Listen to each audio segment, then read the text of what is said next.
Hi everybody, welcome to today's story time. We're on the third book in the Universal series, A Mirror of Miracles, and we're on the last chapter, chapter 7, There's No Place Like Home. As the truck cruised down the highway, the four of them sat with just a radio serenading the countryside. Hugh glanced behind him and saw John's truck following on behind. He lifted up his hand and waved. John and Sally waved back in acknowledgement. Molly began to tap her fingers on the door handle as her boredom grew. She leaned forward. "Are we nearly there yet?" she beginning to get fidgety. Ali turned round in her seat, her nose nearly touching Molly's nose.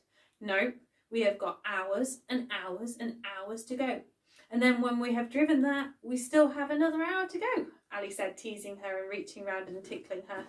Molly began to laugh. "Stop, stop," she laughed. Ali turned back round and looked out of the window screen. Ben slowed down as they began to drive back through the little town. Ben let out a sigh. "What is it about this place that gets to you?" Ali asked, looking at Ben's face as it turned to misery. Ben ran his hand over his face and readjusted his hat. "Everything," he said distantly, as his gaze looked to each side of the road. "It's just not a place I'm ready to return to just yet." Ben said as he pressed on the accelerator. The car began to speed up. As he reached the stoplight, he indicated turn left and then sped up again, leaving John's truck in the distance. Ali sat silently staring at the enigma Ben was becoming. Hugh glanced back again to check if John had managed to catch up. He saw John's truck speed up and regroup. Hugh turned back to face the front and caught Ali's attention, looking at her to see what that was all about. Ali just shrugged her shoulder, not knowing how to respond. Ben began to slow down and let out a long breath of relief as he turned down the dirt road leading to the ranch. As they watched the countryside blend into a view that had become home, Ali began to smile. It was still breathtaking as the first time she had seen it. Molly stiffened in her seatbelt and became rigid. "Stop!" she yelled at the top of her voice. Ben slammed on the brakes as the truck came to an abrupt halt. Molly's breath started to become rapid as she shook her head from side to side. Ali turned round in her seat and placed her hand on Molly's hand. "What's wrong, sweetheart?" Ali asked Molly, who was now gasping for air. "I can't do it. I don't want to do it," she exclaimed. Ali looked across to Ben to see if he knew what she was talking about, but he looked just as puzzled. Ali squeezed her hand. "Don't want to do what, Molly?" she asked soothingly. Ben looked up and saw Molly's parents out in front of the house. He unclipped his seatbelt and climbed out. He walked round to the back of the truck to Molly's side, opened the door and unclipped her seatbelt. He scooped her up in his arms and rocked her from side to side. "Molly, I want you to follow my breath," he said. Molly felt Ben's chest slowly rise and fall. She tried to copy, but suddenly felt more out of breath and began to breathe rapidly again. "Just find the rhythm, Molly. You'll have to relax though. You're safe. I've got you," he whispered. Molly closed her eyes and focused on Ben's breath. As she started to relax, tears began to roll down her cheeks. "I don't want to go back," Molly murmured. "There is nothing to return to but broken dreams and failures," she finished. Ben continued to gently rock her from side to side. "A home isn't a house or the belongings in it, or even the people who live there. Home is where the heart is, where love fills every inch of the space. Where is your heart, Molly?" Ben asked gently. Molly lifted her head up off Ben's shoulder, her eyes still red from crying. She looked across the land and then up at the sky. "Up there," Molly said, feeling peace wash over her. "From now on, when you want to feel home, just look up at the stars," Ben said, smiling. Molly nodded and sat back in her seat. Hugh moved across and hugged her. "I know you can do this, Molly. You're really brave." Ben stepped back, closed the door and waved to John that everything was okay. Ben climbed back into the truck and continued down the dirt road before pulling up in front of the house next to a familiar truck. He paused as he himself became anxious. Ben turned off the ignition and turned round in his seat and looked back at Molly. "How about we both be really brave over the next few hours and try to be someone new together," he said. Molly smiled wearily in agreement as she took a deep breath and opened the door. "Hey you, did you have a good trip?" Molly's mum came over, wrapping her arms around Molly. Yes, thank you, Molly said quietly, as her mum stepped back and her dad came over and hugged her. Well, I'll get the kettle on, Molly's mum announced as she began to make her way back into the house. Ali and Hugh stepped out of the truck. Great idea, Ali agreed. John's truck pulled up and Sally, John and Aidan stepped out and walked across to Molly's dad. Hi, pleased to meet you. I'm John. This is Sally and Aidan, John introduced. Hi, Molly Dad replied, shaking his hand. Come on everyone, it's barbecue time, Hugh said, grabbing Sally and John's hand and pulling them into the house. They were quickly followed by Ali, Aidan and Molly's dad. Molly stared back at Ben, who was still sitting in the truck, staring across to the barn as he watched two men walking towards the house. Ben looked back towards the house and smiled at Molly encouragingly. Molly stared for a moment before turning and heading into the house. Ben opened the door and stepped out. As he closed the door, he was greeted by Tom. How was your trip? At least you survived it, he said, holding out his hand and shaking it with Ben. Life-changing, Ben replied, smiling. Good on you, mate, finally, Tom said, beaming. Did she say yes? Tom asked jokingly. Ben playfully tapped him on the shoulder in response. Was everything all right here? He asked, glancing across the ranch. Of course it was. I was looking after it, Tom said as he brushed past and walked into the house. As Tom walked away, Ben walked towards Billy. Ben shuffled uncomfortably. I'm not sure how we're meant to start rebuilding these bridges, son, Billy said, sinking his hands deep into his jeans pockets. You being here tonight is a great start, Ben replied. Congratulations on that, Billy said, pointing towards the front door. You sure have created a nice spot for yourself here, he said, as he looked at the house. Ben turned and looked in the same direction. It's become a home I always dreamed of and wanted, he replied, before turning and grabbing the bags from the back of the truck. Here, let me help you with that. Billy stepped forward and took a bag from his hands. Ben smiled as they walked into the house and put the bags down in the living room. I better introduce you, Ben suggested, as they walked together into the kitchen. As they entered the room, everyone in the room fell silent. Ben stepped forward and coughed gently, clearing his throat. Everyone, I'd like you to meet my pa, Billy. Billy gingerly lifted up his hand in a suggestive wave to everyone. Hugh jumped off his chair and went across to hug Billy. Hi, it's good to see you again so soon, and Molly quickly followed, hugging him too. Hugh motioned across to Aidan to come over. This is our friend Aidan. He is on the journey too, Hugh said, winking at Billy.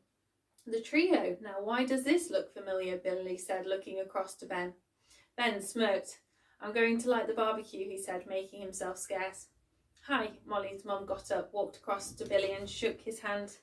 We're Molly's parents, she said, pointing to Molly's dad. It's a pleasure to meet you, ma'am, Billy replied. Ali continued to stare at Billy, still undecided on how she felt about him. Billy stared back and walked across to her. Ali stiffened.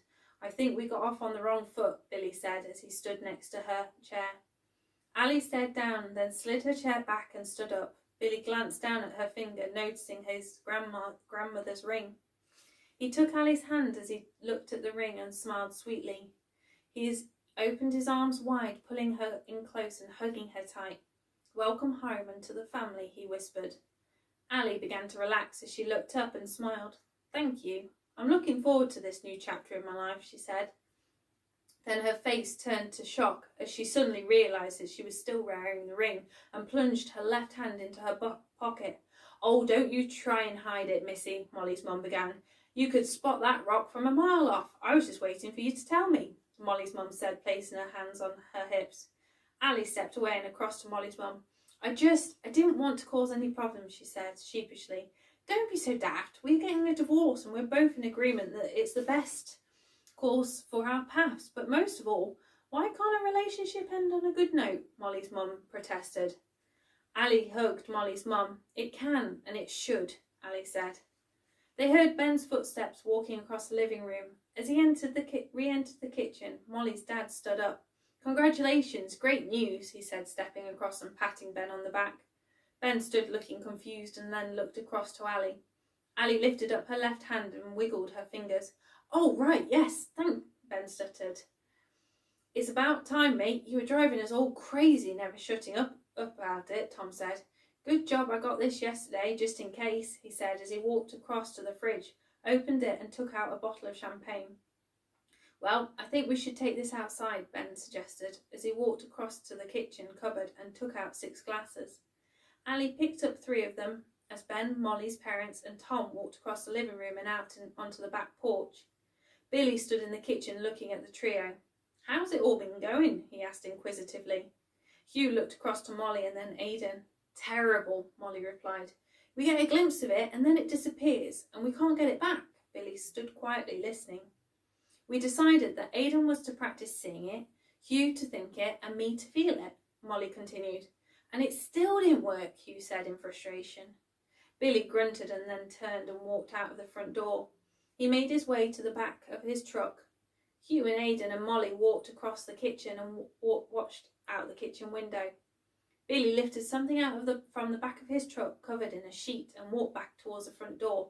Hugh, Aidan and Molly darted back to their original spot looking innocent. As Billy entered, he motioned for them to come into the living room.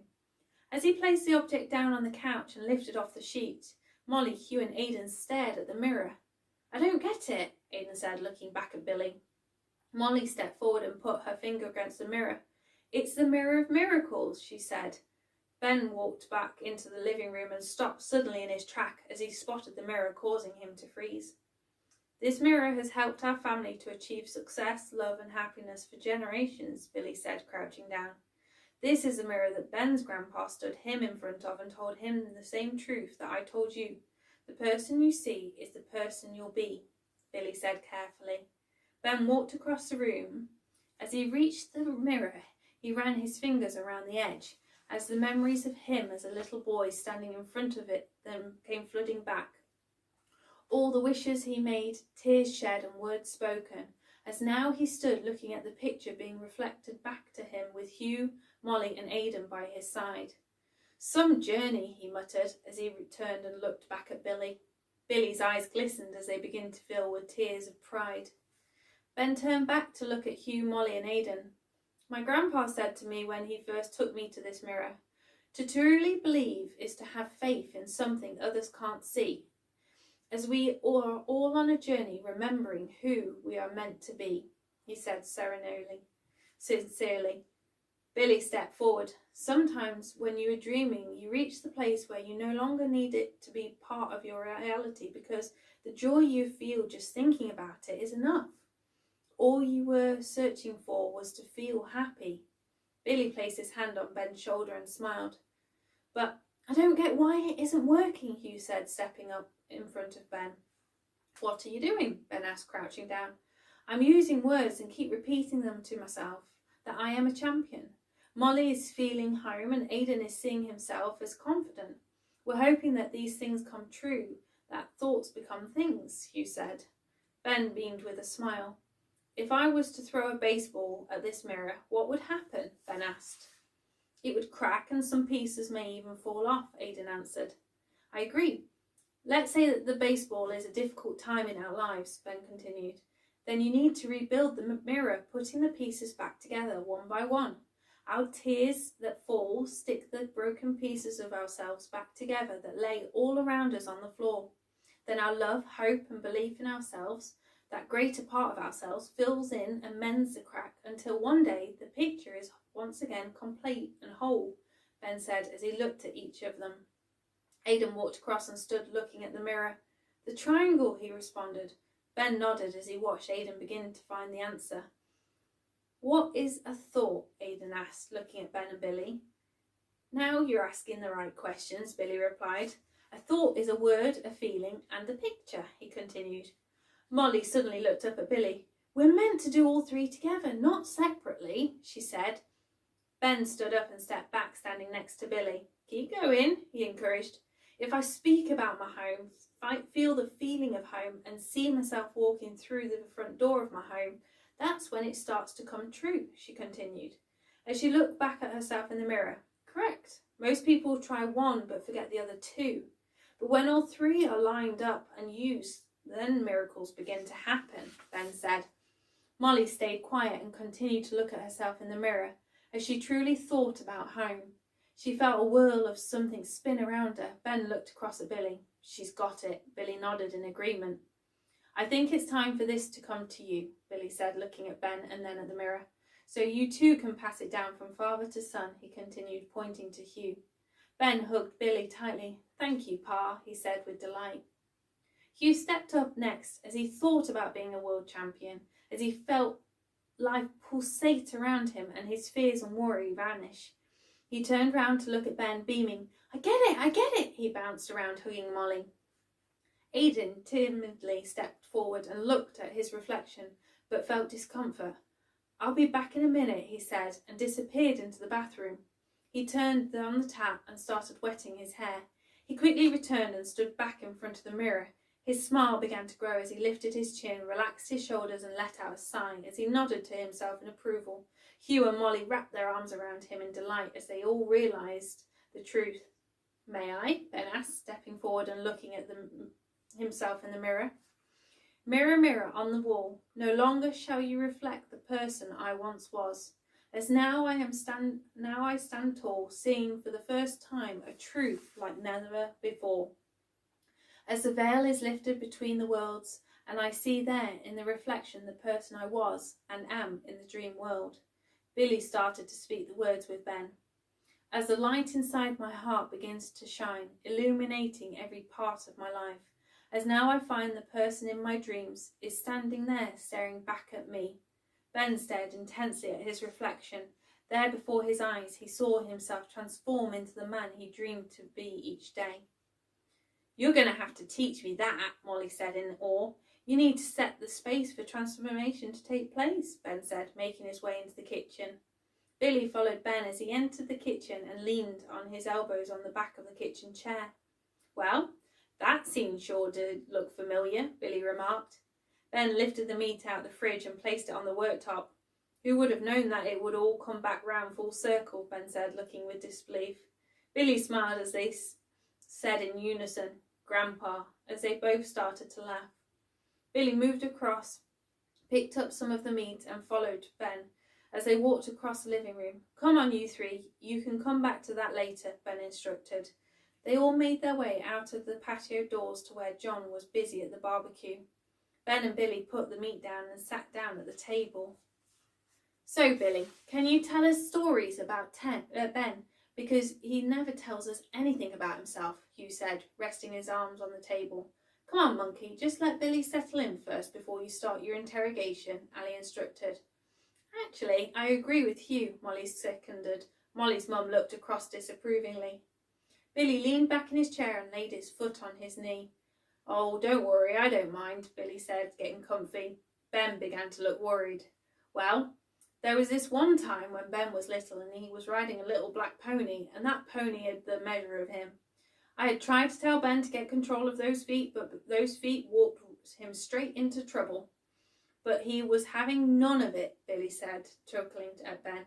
Ben bowed his head as he remembered the day well. Billy continued, Well, the next thing I knew, I saw this little black pony bucking across the field and Ben looking like a pea on a drum. It didn't take too long before Ben had his first taste of flying, and as he landed, his head fell straight into a fresh pile of poo. Billy began roaring with laughter instantly, followed by Tom, who laughed too, neither of them able to talk. And broke my leg in the process, Ben continued. Tried and tested, horse poo isn't for eating, he said. The whole table erupted into a chorus of laughter. Ben began to blush. Talk about getting what you deserve. I knew that pony wasn't ready to be ridden that day, but I thought I'd try, Ben finished, starting to laugh at himself. But heck, from that day on, I always had control over those horses' feet. Before I swing up into the saddle, Ben said, crossing his arms across his chest. The laughter began to die down as John walked across with a pile of burgers, steaks and sausages and placed them on the table. Food's ready, he announced. The plate was passed around. As it reached Ben, Hugh said cheekily, Do you want some horse poo with that, Ben? And everyone started to laugh again. Ben stayed quiet, and there was me thinking it would be a good idea to have you over, Ben said sarcastically to Billy. It's through our stories that we learn the most, Billy replied before taking a bite from his burger. Billy turned to Molly's parents. So, how long are you staying for? Billy asked politely. Molly's dad paused before taking a bite of steak and placing his fork back on his plate. Well, actually, we're heading back tomorrow. Something has come up back in England, he said. Ali looked across to Molly's mum. So soon, she said nervously. It's for the best. I know it's only been a flying visit, but I'm sure it won't be long before we are back again, she said. I'm not going, Molly said sternly. Now, come on, Molly, we don't need to make a fuss out of this, Molly's dad said, looking intensely at her. I'm not, Dad, but I'm not going, and that's the end of it, Molly said, folding her arms across her chest and glaring at her dad. This isn't up for discussion, Molly, Molly's mum stepped in. You're right, Mum, it's not. I'm not going. I'm staying here, even if it's for another week or month, but I'm not leaving tomorrow, Molly retorted. Molly's mum took a deep breath, trying to stay calm. Look, young lady, I know you didn't ask for all this, but your dad and I need to go back to England tomorrow because we have arranged to see the lawyers the following day, Molly's mum hissed. Well, have fun with that. I will catch a different plane and stay here until then, Molly said, casually getting up from the table and walking inside. Molly's mum glared at Molly's dad. Ali piped up. If you want, Molly is more than welcome to stay here for a little while, and we'll drop her off at the airport and even walk her to the plane, she said. She's too young, Molly's mum erupted. That kid knows more about life and is more clued up than we are, Molly's dad replied. I'm not arguing with you about this. She's coming home with us tomorrow, and that's the end of it, Molly's mum scolded. You're right. We aren't going to argue over this. Let's try for once in our lives to be adults. Don't you think that it's probably best if Molly stays out of the way whilst we make these decisions? Molly's dad replied. No, I think she should be part of this, Molly's mum said, looking bewildered at the obscurity of his remark. Molly came back outside with a drink in her hand and sat back down at the table. I agree with Dad. I don't want to be part of your two's unstitching of our family and our life. I have my own journey and path to take, and that starts here, Molly said, pointing to the house. Molly's mum stared at Molly as her words pierced her heart, and she quietly returned to eating.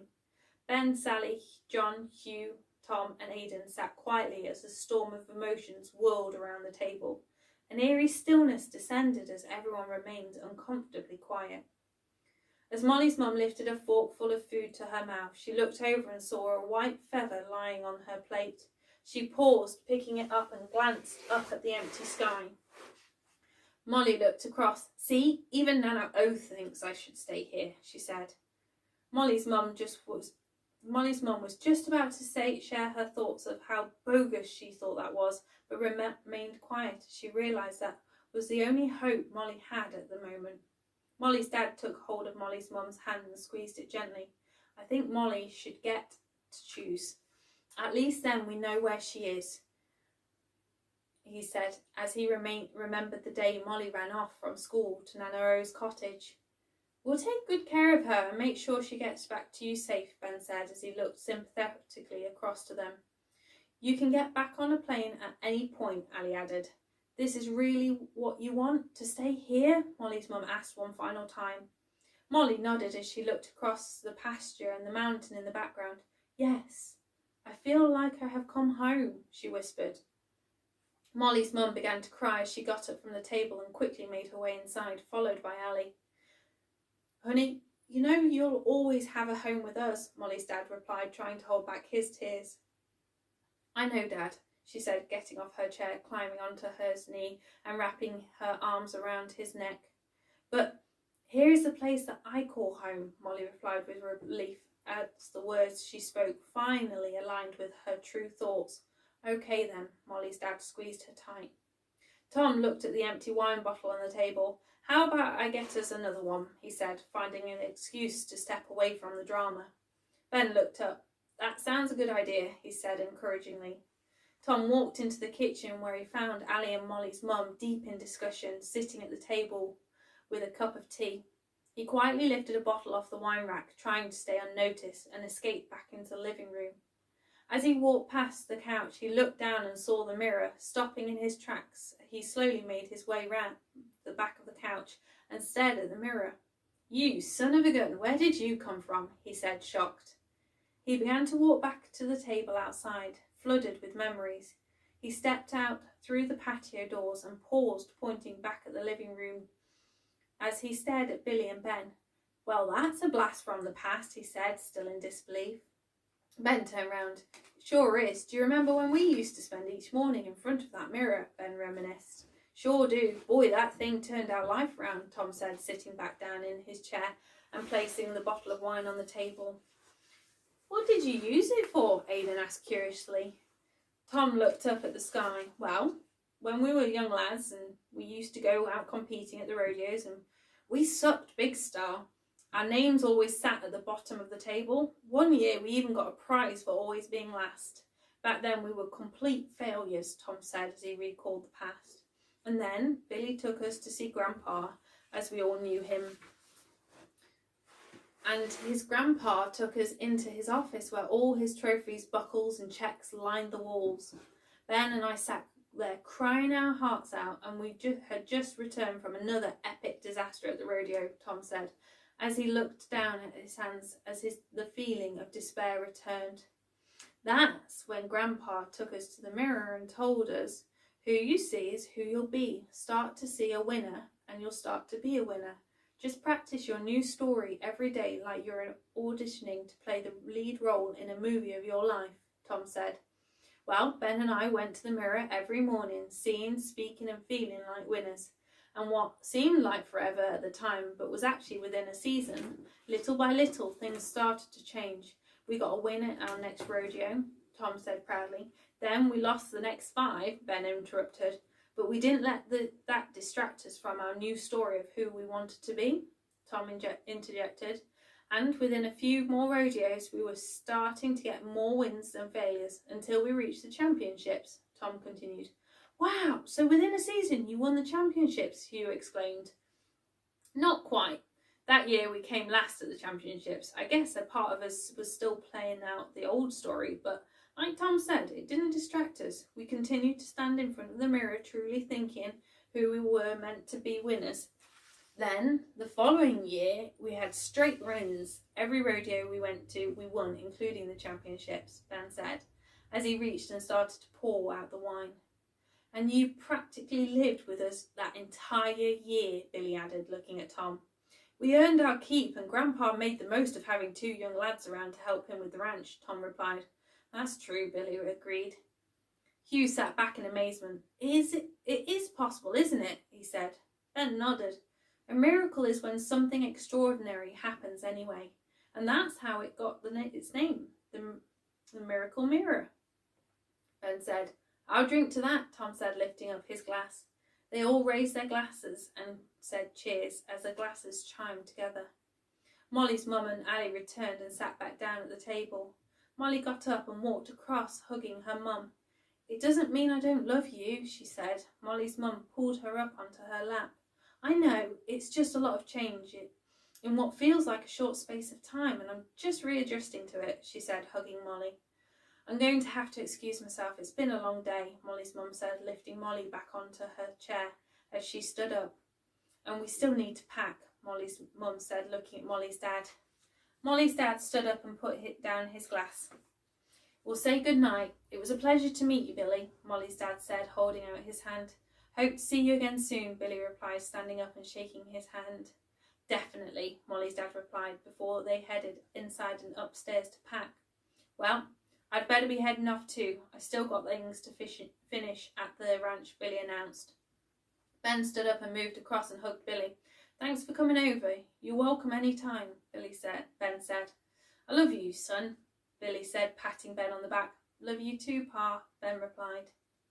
Tom stood up. I'll head out with you, he said, looking at Billy. See you around, Tom said, hugging Ben. Oh, and well done, he finished, glancing across at Ali.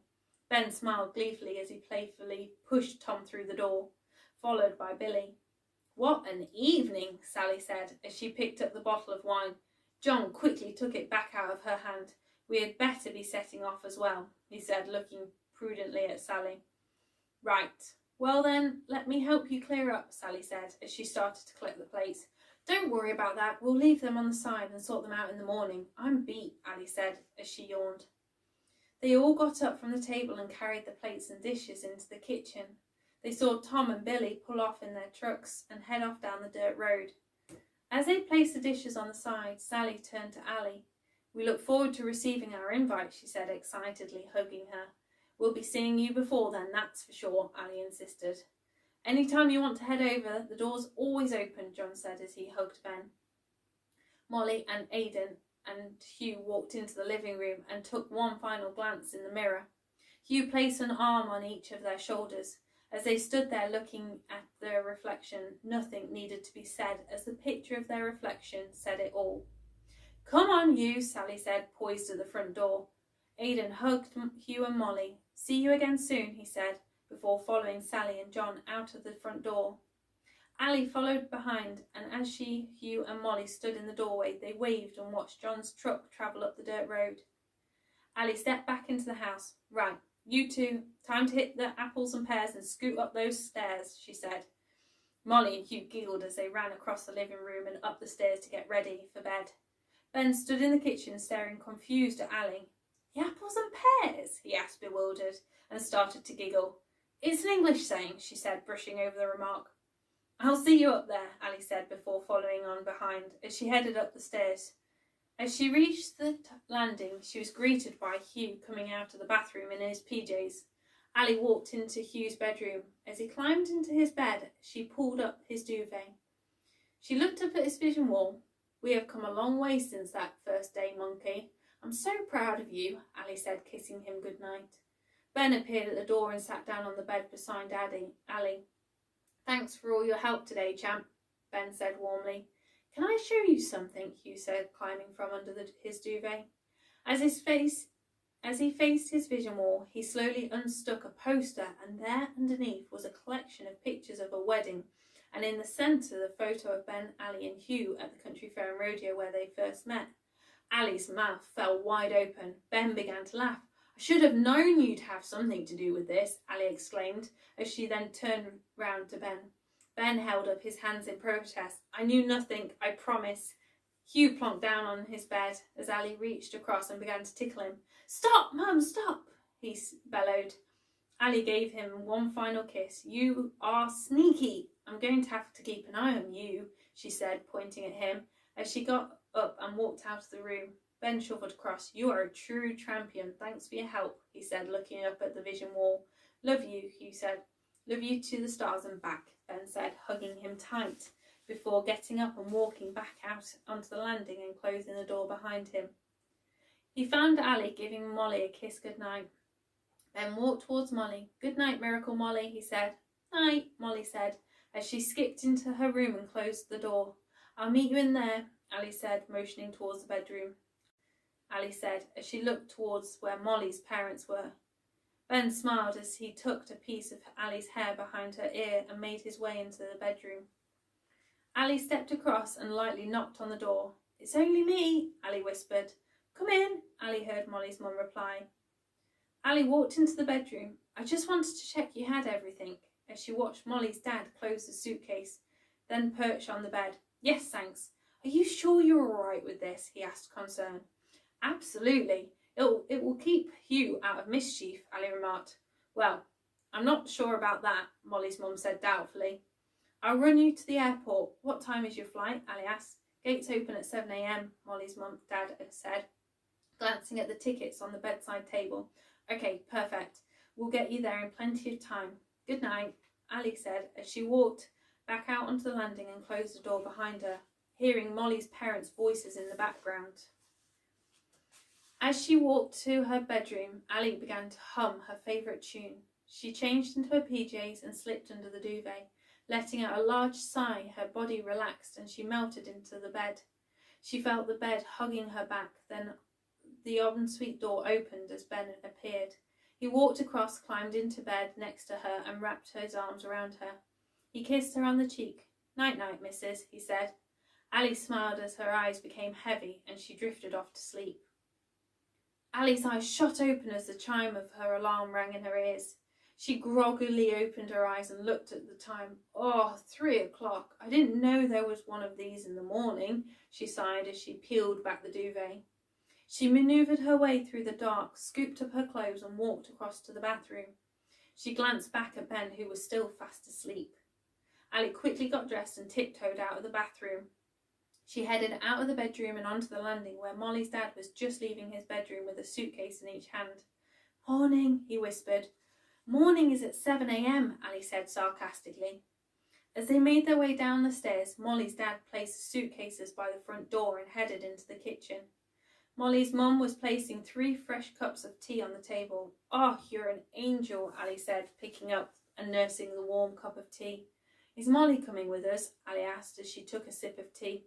"No, we thought it would be best for her to stay here. We sorted everything out last night," Molly's mum replied. Ali nodded. "It's probably for the best. I'm sure Hugh has organised a whole bunch of surprises for them to do today. She might as well get a good night's sleep," Ali said, as she recalled what Hugh had been hiding on his vision wall. Molly's dad glanced at the clock on the wall. "I'll go and put these in the truck," he said, moving towards the front door and picking up the suitcases. Ali glanced round. "You're right, we'd best be heading off," she said. As she gulped her tea, Ali and Molly's mum walked towards the front door. Molly's mum took Ali's hand and paused for a moment. "You have been so incredible, and I'm so glad you'll finally get to live the life you dreamed of, especially after what happened with Hugh's dad," she said. Ali got teary as she looked around the living room. "Me too. It wasn't easy, but it was definitely the right thing to do," she smiled as she placed her hand on Molly's mum's shoulder. "Maybe I could borrow some of your strength for a while," Molly's mum said in jest. "Oh, you're a firecracker. You'll make it through this, you'll see," Ali said, as they stepped out onto the cool night air with the stars twinkling in the sky. Molly's dad slid into the truck, followed by Molly's mum and Ali. Ali started up the truck, turned it round and headed down the dirt road, glancing from time to time at the animals sleekly moving through the darkness. As they began to see signs for the airport, the sky celebrated the arrival of a new day as the sunrise filled the sky with bright reds and orange. "Oh, isn't it beautiful?" Molly's mum said as she leaned forwards, admiring the sky. "Sure is. No sunrise is ever the same, just like each day," Ali said, also admiring the changing colours in the sky. Ali headed up the slip road that led to the airport. She manoeuvred her way around until she parked under the departures sign and turned off the ignition. They all got out and Molly's dad lifted the suitcase from the back of the truck. "Well, I guess this is goodbye," Molly's mum said. "Thanks for everything," she whispered as she hugged Ali. "It's not goodbye, just see you later," Ali replied as she held Molly's mum tight. Molly's mum stepped back, allowing Molly's dad to hug Ali. "Just give us a call if anything goes wrong with Molly and we'll sort things out for her to fly back," he said, staring straight at Ali. "Absolutely, but I don't think anything is going to go wrong," Ali said confidently. Molly's mum gave Ali one final hug before they disappeared through the departures door. Ali leaned against the truck and watched them vanish into the crowds. Ali got back into the truck and turned the ignition, hearing the truck come to life, and pressing the accelerator caused the truck to roar in response, which in turn caused her to giggle. "I never get tired of that," she said to herself as she pulled off and drove towards the exit sign. As Ali rolled down the highway, the sky was bright blue and the sun climbed higher in the sky. She turned on the radio and tapped her fingers on the steering wheel to the beat of the song.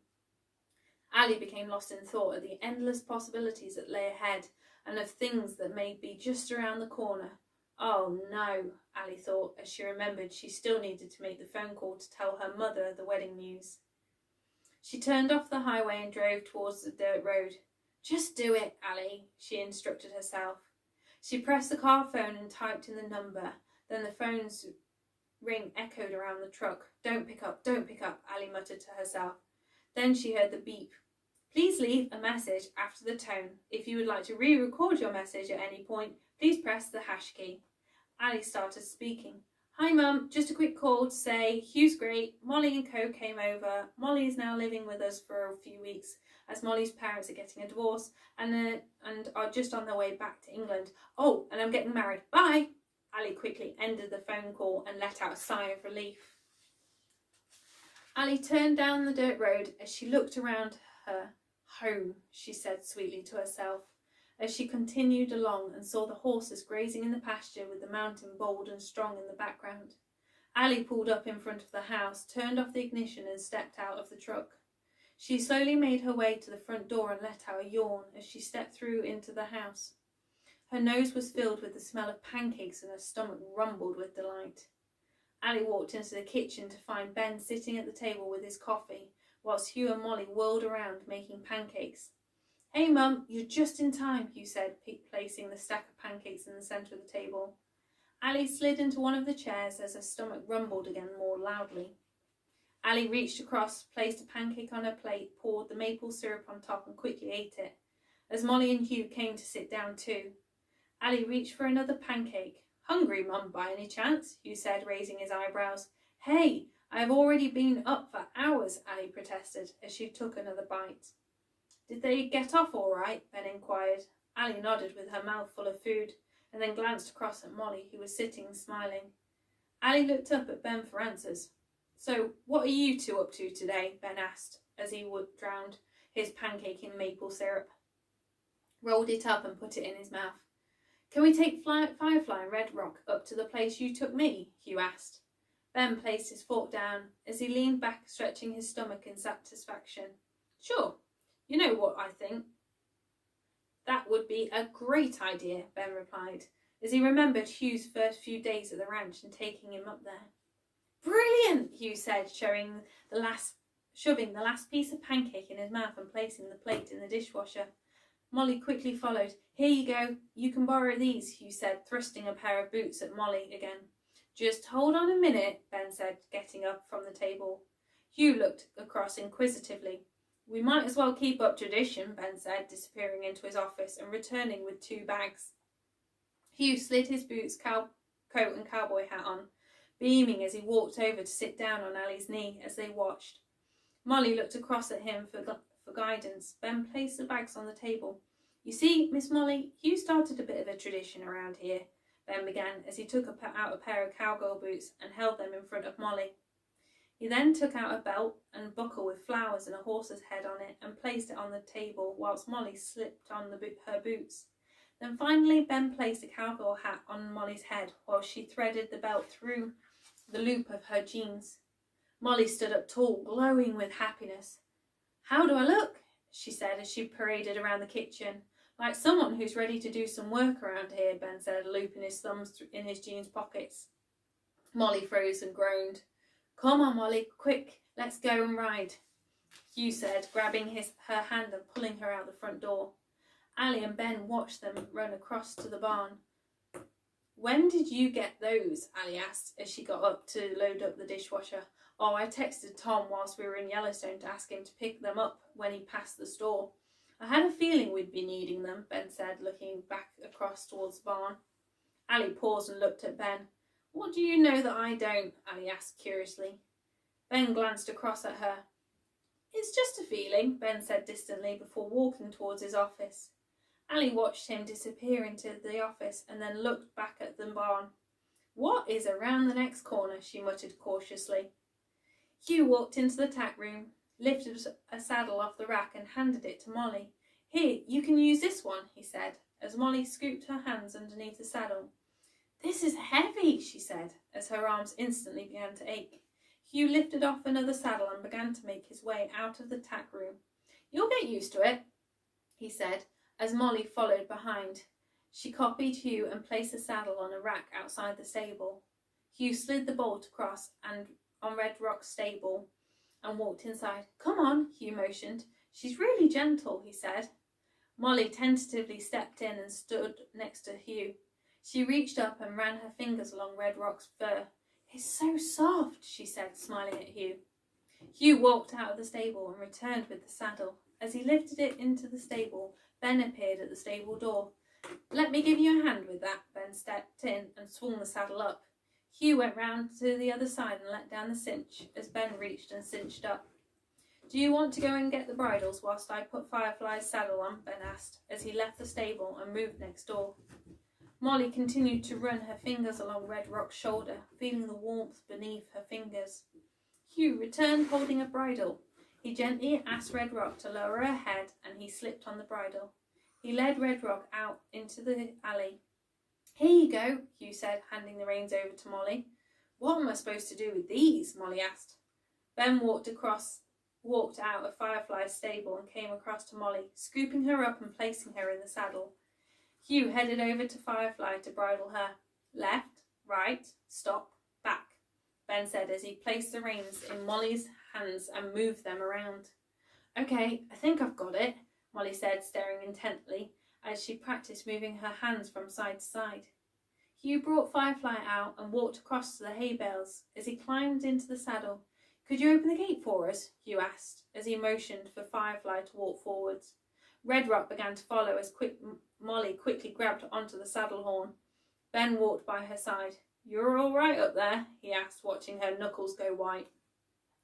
Molly continued to stare ahead at Hugh and Firefly. Ben quickened his pace, opened the gate and leaned on it. Hugh and Molly rode by. Have a great ride, guys, Ben said as he closed the gate behind them. As they began to climb up the hill, Hugh glanced behind him to see Molly leaning back with her arms outstretched out in front of her. If you lean forward when she is going uphill and back when she's going downhill, it's a much nicer ride, Hugh called to Molly. Molly leaned forward and felt instant relief. Well, that makes sense, Molly whispered to Red Rock, who was quietly following Firefly as their hooves drummed a rhythm on the land. As they reached the ridge, Hugh slowed Firefly down to a stop, and the picture widened of the valley below. The forest covered one of the valleys, and the river was flowing down the centre. The backdrop was a bright blue sky. Molly rode up, and Red Rock stopped alongside Firefly. Oh, wow! It's amazing, Molly said in awe. Hugh leaned forward and rested his arms on the saddle horn. Ben brought me up here like his granddad brought him. It's a real special place where everything is in perfect peace and harmony, Hugh said, as the view began to soothe his soul. Hugh swung his leg over, stepping off Firefly and sitting down on a nearby rock. Molly clumsily got down too. As her feet hit the ground, she lost her balance and fell back and ended up flat on the floor, causing Red Rock to step back. Hugh began to chuckle. Hey, shush, you, Molly said, getting up and dusting herself off, as she moved across and sat on the rock next to Hugh. They sat in silence and watched the world drift on by. I've never felt so wonderful, Molly said, breaking the silence. Everything seems to make sense, like all the illusions just disappear, Molly said, looking across to Hugh. I know exactly what you mean, he replied, not taking his eyes off the landscape. They returned to silence as the sun continued to drift across the clear blue sky as time vanished into a single moment. We'd best be heading back, Hugh said as he got up from the rock. Why so soon? Molly disagreed. Hugh took out his phone. Molly, it's dinner time, Hugh said, showing the clock on his phone. What? It can't be, she squinted as she read 5 o'clock on the screen. Hugh smiled. There is no time in nature, just a series of moments. Come on, I'll give you a leg up, he said. Molly slowly stood up, staring at Red Rock. And how am I supposed to get up there exactly? She flummoxed. Come over here, would you? Hugh said, pointing at the stirrup. Molly reluctantly walked over and stood where Hugh had pointed. Put that hand there, and that hand there, and right. On 3, pull yourself up. 1, 2. Molly began to giggle as her knees went weak. Molly, quit giggling, Hugh said, frustrated, causing Molly to giggle even more. Oh, for goodness sake, Hugh said, grabbing Molly's leg and lifting her up. Pull yourself on, Hugh said breathlessly. Molly began to focus as she pulled her body into the saddle. Hugh let go, bending over as he gasped for air. No more pancakes for you, he said jokingly as he lined Firefly up alongside the rock. As he stepped into the saddle, an owl swooped down between them. Wow, did you see that? Molly said, pointing to the owl as it flew by them and down into the valley. Hugh followed it with his eyes. That's strange. There was always one that we used to sit on a tree outside Nana Rose's cottage, Molly said, as she turned Red Rock round and pointed her down the hill. You don't think it's another omen, do you? Hugh asked as he walked Firefly on. Maybe, but what message is it trying to tell us? Molly said as she rode, this time leaning back as they headed down the hill. I don't know, but I know someone who will, Hugh said, asking Firefly to walk faster. Ben walked across towards the gate as he spotted the 2 of them riding back. Did you have fun, kids? He asked as he swung open the gate. What does the owl mean? Hugh asked as he stopped in front of him. The owl? Ben asked curiously. Yeah, one flew right between us whilst we were getting back on the horses, Molly said, as Red Rock stopped with her head on Ben's chest. Ben reached up and stroked her head. "Hello, you," he muttered to Red Rock. "Well," Ben said, as he motioned for them to carry on through the gate. Hugh and Molly walked forwards and then stopped again as Ben closed the gate behind them and stood in the middle. "They say the owl reminds us to see what others don't see, seeing beyond deceit and masks. An owl brings wisdom, but with wisdom comes change, asking us to let go of parts of our lives to make room for something new," Ben said, looking at Hugh and then at Molly. "But what has that got to do with us?" Molly asked, still bewildered. "That I don't know, but it's shown up for a reason, and I'm sure we won't have to wait long to find out the answer. Okay, you two, go and untack the horses and put them back in the stalls. And come in, dinner is nearly ready," Ben said, motioning for them to hurry. Molly and Hugh asked Firefly and Red Rock to walk on as they headed back to the barn. Ben looked down at his boots and kicked the dust. The signposts are all pointing to one destination, Ben thought to himself, before walking back into the house. As he walked through the front door, he was greeted by Allie in floods of tears, holding the phone in her hands. Allie began waving the phone at Ben as no words would come out of her mouth, tears continuing to stream down her cheeks. Ben urgently took the phone out of her as he placed it to his ear. It was silent. "Allie, there is no one there," Ben said frantically. Allie suddenly became motionless as she saw Hugh and Molly walking across to the house. As they stepped through the front door, they immediately stopped next to Ben. "Mom, what's wrong?" Hugh asked, alarmed. Allie stepped across and sat down at the kitchen table. Ben, Molly and Hugh walked quickly across to join her. As Ben placed the phone down in front of him, Allie closed her eyes. "Please give me strength," she prayed, as she slowly opened her eyes and looked straight across the table at Ben, who was becoming more anxious. "I've just had a phone call from England." Allie paused as she took another breath as the tears began to fall again. "There has been an accident," Allie said, as she looked across to Molly. Molly continued to look confused. "Molly, I'm so sorry," Allie stuttered, "but your mum and dad were in a car accident on the way back from the airport, and when the rescue team got to them, they'd already returned back to the stars," Allie finished. Ben lifted off his hat and ran his hands across his face and through his hair. Hugh remained speechless. "These things don't happen," Molly said, shaking her head and refusing to believe what she had just heard.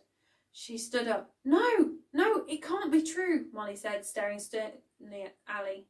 Allie's hands flew to her mouth out of despair. The noise of a truck echoed as it raced down the dirt road, screeching to a halt just outside the house. They listened as they heard the car door open and slam shut, footsteps frantically heading towards the front door. As the front door flung open, they turned round to see Billy standing in the doorway. Billy surveyed the room and realised his worst fears were confirmed. He paced across to Molly and crouched down. Molly lowered herself back into the chair as Billy presented her with a letter. "Molly, I received a letter today from your Nana O. She must have posted it before she died. Inside was this card addressed to you. She must have known our paths would cross," Billy said as he tentatively handed the card to Molly. Molly held it in her hand and stared at her name in Nana O's writing. On the envelope, she turned it over, opened it up and slid it out. There's a card with a picture of an owl on the front. Molly looked across at Hugh. As Molly opened up the card, she began to read. "To my dearest Molly, I'm sure by now you have been on quite the adventure. If you have received this card, it must mean you have found the next piece to the puzzle, the next life truth. Well done! With every truth discovered, it means change is imminent. Do not fear this, but see it as an opportunity to practice what you have learned, and use the pieces of the puzzle to rebuild a new picture of your life. You will always be safe whilst under the protective gaze of the stars. And remember, miracles do happen every single day. No matter what, we all still love you and send our love to you every day. I know tonight you'll lay in your bed. Many tears will be shed, pouring out your heart of broken dreams and moments that lay ahead. Let my love give you hope to keep fighting and help you to cope with the moments when you feel you're alone, but always know that the path will be clear for you to return back home. The day will arrive when you do the impossible, an enigma to those who watch what's possible. As you no longer feel two worlds apart, and you discover the key that unlocks your own heart, soon you will stand before us, a beacon of hope for us all to see, leading us with love, knowing what is meant to be. I am never far away, holding you in my heart as I watch you pray, reminding you that dreams can become real as you begin to heal. Always know you will succeed. You have my guarantee. Let these words bring you hope, my love bring you courage, and always believe that the path will become clear when you look in the mirror, seeing, believing, and becoming the person you dream you'd be each year. Love always, Nana O. Molly looked around at everyone who were all drenched in anticipation. What does it say? Hugh asked, no longer able to contain himself. Molly glanced up at the card, and then she looked up at Hugh. Staring straight into his eyes, she felt the familiar feeling rise from deep inside as she spoke. Hope. So that is the end of the third book. So we are now going to move on to the fourth book in the Universal series, A Feather of Faith.